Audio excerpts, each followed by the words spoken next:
কবরের প্রথম ঘন্টা, কবরের প্রথম ঘন্টাতেই তুমি বুঝবা আখিরাত কত কঠিন।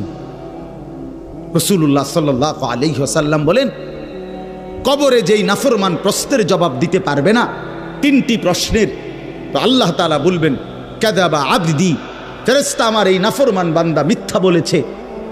ফাআফরিশুহু মিনান নার ওয়ালবাসুহু মিনান নার, আমার নাফরমান বান্দার কবরে জাহান্নামের বিছানা বিছায় দাও, ওরে জাহান্নামের পোশাক দিয়ে আবৃত করে দাও। ওয়াফতাহু লাহু বাবান ইলান নার, জাহান্নাম বরাবর তার কবর থেকে দরজা খুলে দাও, কবর খুলে দাও। ওফো, আল্লাহর নবী সাল্লাল্লাহু আলাইহি ওয়াসাল্লাম বলেন, তখন কবর তারে, ফেরেশতা যখন তাকে রাইখা যাবে, কবর তারে ডান দিকের মাটি বাম দিকে একটা চাপ দিবে, বাম দিকের মাটি ডান দিকে চাপ দিবে। আল্লাহর কসম, নবী বলছে হাত্তা তাখতালিফা আদলাউহু, ডান পাশের হাড্ডি এবং এই পাজরের হাড্ডিগুলো করকর করে ভাঙ্গা বাম দিকে চলে যাবে, বাম দিকের গুলো ডান দিকে চলে যাবে। ভাইয়া আমার, তুমি তোমার উপরে রহম করো।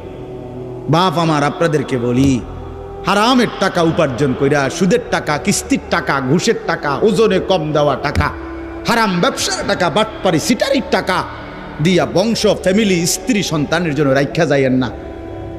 ওরা আমনেরে বরবাদ করবে, আপনি নিজেও বরবাদ হইলেন, ওরারও বরবাদ করলেন। শুধু শুধু শুধু শুধু আপনি মূল্য পৃথিবীতে কামাই রোজগারই থাকবে, আর পৃথিবীতে যেত রোজগার থাকবে আপনার ফুতেই কামাই করতে পারবো। আপনি হালালভাবে যে দূর পারেন করে দিয়েছে, বাকিটা আপনার ফুতে করবেন। না পড়লে মরে যাবে, অসুবিধা কি? না খাইয়া যদি কেউ মরে যায়, তাহলে মৃত্যুবরণ করা তো বেজ্জুতি, ঠিক না? কথা বলেন না কেন? না না, বলেন বলেন। কেউ মরে যাওয়া এটা কি শরমের কথা নাকি? ভাই বলো, ছেলে বলো। আরে ছি ছি ছি ছি, ওটা মরে গেল, কেমন শরমের কথা এটা? এমন এটার কথা হইলো কোনো? তো যে মরলে কিছে, মনে করেন না খাইয়া মরেই গেছে, তো মরলে কিছে? মরণ কি শরমের কিছু? তো বাপ দাদা 14 গোষ্ঠী মরছে, তো আমি মরলে সুবিধা কি?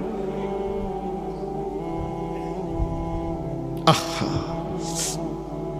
এজন্য বন্ধু আল্লাহ তাআলা বলছেন ওয়ালাউ তারা ইদিয যালিমুন, এই শোনেন বন্ধু, আপনি যদি একটা নজর দেখতেন, আমরা তাফসীর কিতাবে পড়ছি আত-তাযকিরা, ইমাম কুরতুবী রাহমাতুল্লাহর কিতাব আত-তাযকিরা ফি আহওয়ালিল মাউতা ফিল আখিরা, অনেক সুন্দর কিতাব, বাংলা অনুবাদ হয়েছে মৃত্যুর ওপারে। ইমাম কুরতুবীর খুব সুন্দর, অনুবাদটাও অসাধারণ। এই বইতে আছে